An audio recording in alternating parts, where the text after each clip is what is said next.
What up? What up? This is Coach Liebs bringing you episode 18 of Coach Talk. It's Wednesday. That's our get right day. I've explained this a couple of times before, but we just run team periods all day and try and simulate a game. And our goal is to have a perfect day of execution.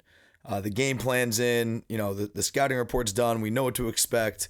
We feel good about what we're doing. Now let's put it all together. Let's put the first down, second down, third down game plan, red zone game plan all together and execute in a simulated game situation against the scout team. And when you have good days on this day on a Wednesday, because tomorrow's just going to be a walkthrough. So this is our last day of real work. And when you have a good day and you feel like your team finished the week, I think that always means a lot going into the game and always ends up carrying over. It just tells you that your team is ready to go. We're dealing with some depth issues at receiver. Some guys banged up a little bit, so we got some guys limited. And I've always felt like that's one of the hardest challenges as a coach. It's kind of easy sometimes to coach your star players or fine tune a kid's game who's getting it, or even a starter. It's easier to coach those kids. I think the real challenge is moments like this when you need to make sure you have 4, 5, 6 guys prepared to help win you a football game if need be.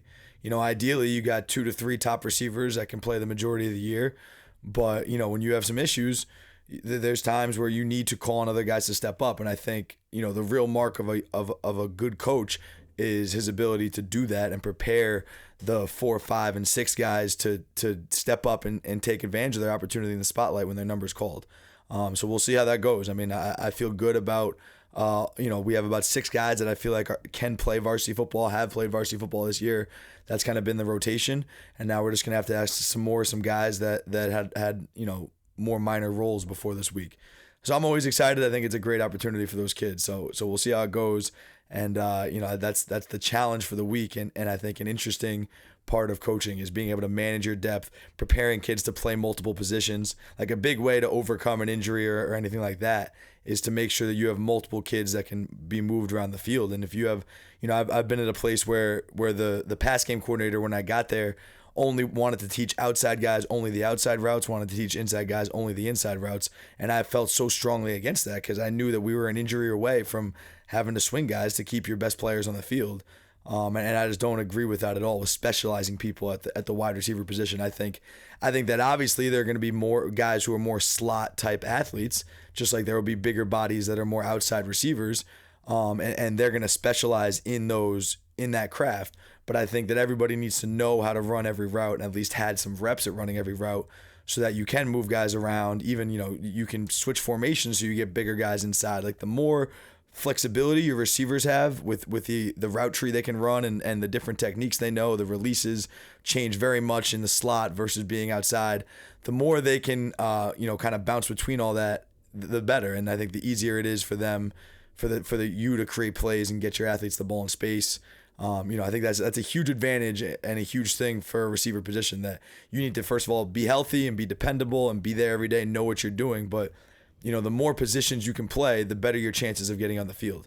And if you're a great run blocker and, you sell out and give great effort and have great energy all the time and you can play every position on the field, chances are you're going to be the next guy up. And like chances are when there is an injury, like for me, I've always had a guy who I consider like a 6th man. And that's by no means to say that he's not a starter, but the way that I view it is he's like my utility guy. He's the guy that can play every position on the field, where someone goes down here, okay, I know I can fill this kid in and then put somewhere where they're more comfortable. Because it's hard to ask every receiver to specialize in every position, but it should be a goal of every receiver. And I think that in case of emergency, your receivers should have experience running all these routes so that they can go. So it's not the first time. You never want to have a situation where you got to call on a kid to do something he hasn't done a lot to win a game, but the first time he's ever done it is out there on the field on a Friday or Saturday night. At least have something in practice that he can draw on. Hey, it's just like those routes we ran during the summer. Something to make him feel comfortable and be able to think back to the technique that was being taught or whatever the focus point was there. I think that's very important for receivers, and I think it's something that isn't done enough at the position. Other than that, we just got a little bit of Q&A.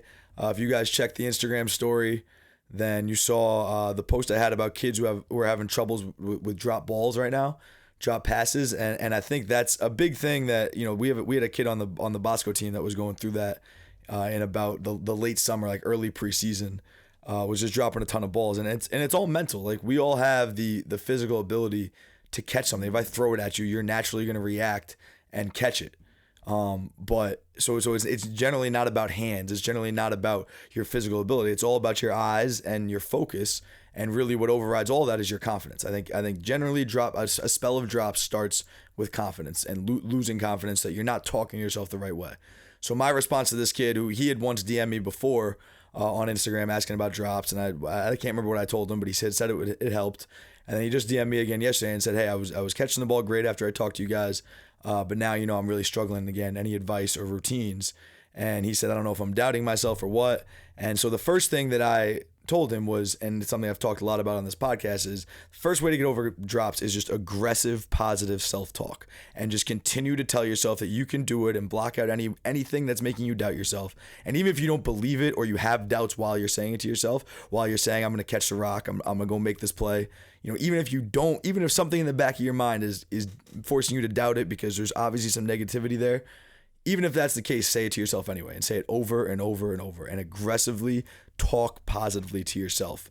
And eventually you'll start to make plays, and you'll start to reinforce yourself. And that's the first way to talk yourself out of it, is you got to be conscious, even if you know that it's not true in your head and you have doubts. You tell yourself that you're going to make this play, and you speak to yourself the right way. Number one. Number two is, I think you just got to vary a lot of the ball drills you do. I think kids get stuck in thinking that standing in front of the quarterback for 100 times, not moving with no distractions is going to translate to the field. Like, yes, that will make your hands better in theory, but you got to do a variety of ball drills. That's if you look on the Instagram, you'll see the lying down ball drill. We do a lot where you're lying down on your back and someone throws the football at you from different angles. I think that's a good one. But you got to do drills where you're running on the move. Do drills where people are hitting your arms and distracting you while you're catching the ball. Like, those are all the situations that come up in games. And just run a ton of routes. Like, the last thing I told him was, work through this issue with more work. Like, just work harder. Just run more routes after practice. Catch more balls after practice. Do more. Look up things on YouTube. Go search. If you go to the Sideline Hustle Instagram and you look at the story buckets we have, at the top of the page, there's one that says catching. Like, watch all those drills. There's a ton of them from the kids we were training over the summer. So I think there's a lot of resources out there. You just have to, you can't feel bad about yourself. Talk to yourself the right way and work through it. And, I think you'll be fine. The other question I got today was the best way to run a slant versus press coverage. And there's two videos I'll post to the Instagram story today. They'll be there for the next 24 hours. The diamond release versus slant. I got two videos on it and again, I'll post them so you guys can find them.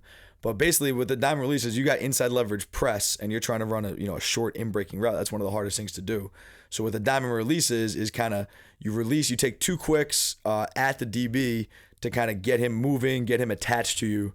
You're not trying to kill him inside or get him to jump inside or anything. But you just take two quicks to get off the ball, get his hands off you, and then you want to get running to the outside. And kind of the reason they call it a diamond release is you want to go on a sharp angle towards the sideline. And get him running towards the sideline. You want his shoulders to turn towards the sideline to go to jump to cut you off.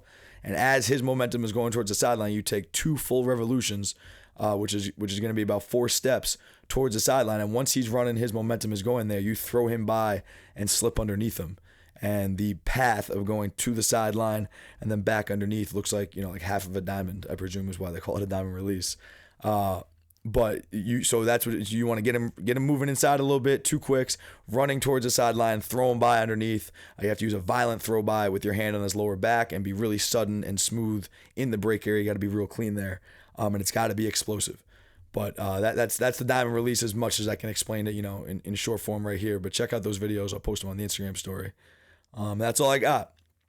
It's Wednesday, Get Right Day, October 3rd, episode 18 of Coach Talk. I will see you guys tomorrow. Peace.